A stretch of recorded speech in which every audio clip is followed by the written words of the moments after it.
Good morning. You listen to FloorDaily.net, and I'm Kemp Harr.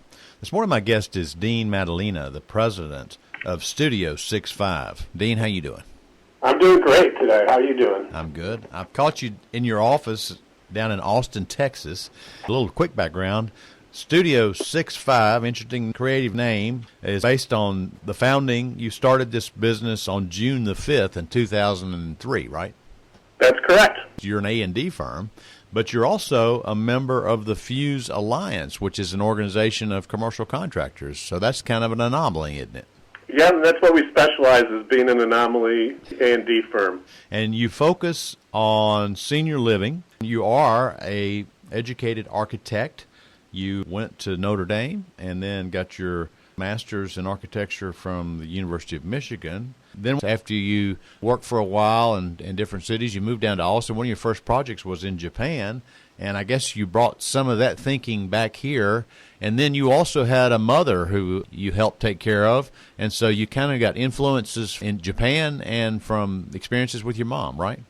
Yep, that's exactly it. The work in Japan, it was my first senior living community there, and so as I was learning the best practices on senior living design, it was also learning the different culture of Japan, how they were shifting away from having the parents live at home, but then also learning their best practices and understanding ergonomics for seniors, and being that they're a smaller statue, the furniture is all designed differently. It was really good to learn the mechanics of what we do, and that really stuck with me and is part of our culture here now at StudioSIX5. And you do work all over the country, right?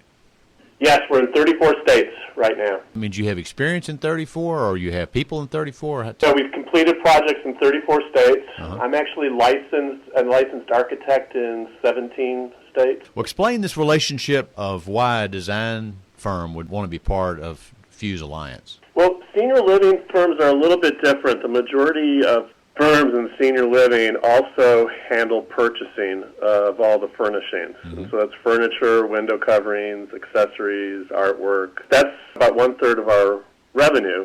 You know, we range anywhere from $15 to $20 million on the purchasing side. So what we saw was we were losing specs. We had contractors that were hiring subcontractors that were not up to par, and we were spending a lot of time just kind of babysitting on the flooring and the decorative lighting side. So we decided to expand our purchasing efforts to include decorative lighting and flooring. And I've had long-standing relationship with Fuse, just as a designer.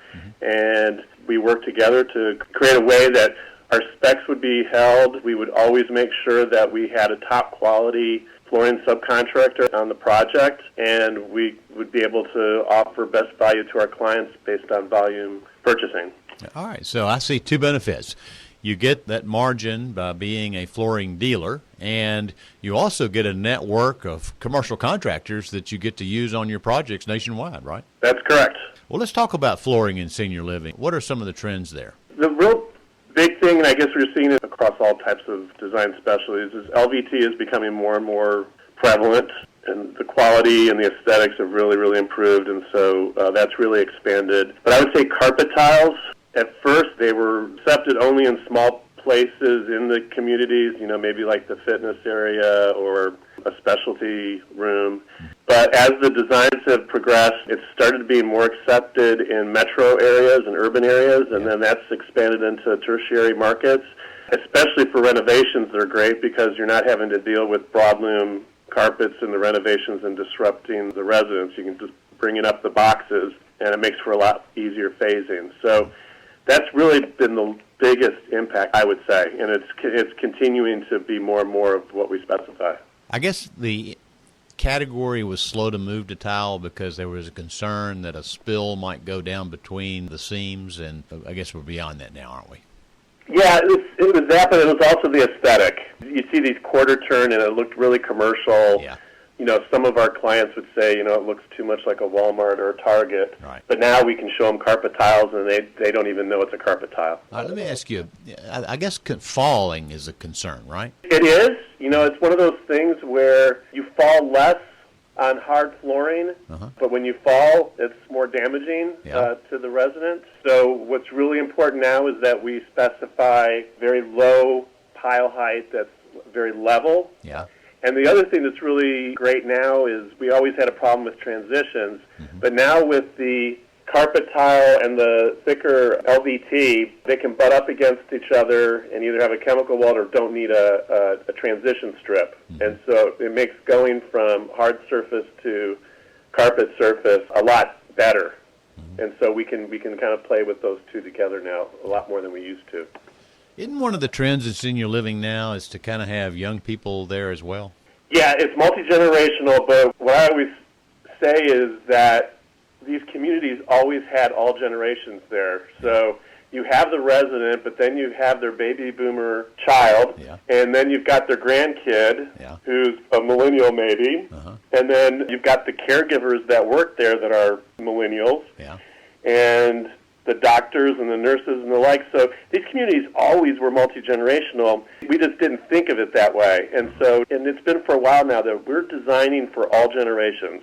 Okay. We want these communities to be a really cool place to be for the residents, for their families, for the people that work there. And now these communities are opening up to the surrounding areas to have functions in the community. So it really becomes part of the neighborhood rather than this place behind locked gates. Yeah, we've talked about flooring, but I mean, you've got notoriety. I was looking at your background for this development of this digital memory box, right? Yes, in memory care, which is the Alzheimer's neighborhoods, they have these shadow boxes where we would put memorabilia in, like the families would do that and the like.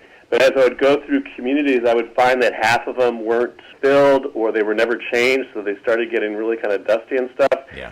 And so we wanted something that was more dynamic, that the resident would actually react to because it's ever-changing. It's kind of like that philosophy of you have that piece of artwork down the corridor, and then after a week or two, you don't even notice it because it's just stagnant. And so we invented that. It's patent pending. It's really beginning to take off, and we're really excited about what that offers the residents, but also it tells the caregivers and family a little bit about the resident as well. All right. Are you having a good year this year? Very good year. I guess you're in a segment that's almost recession-proof, isn't it?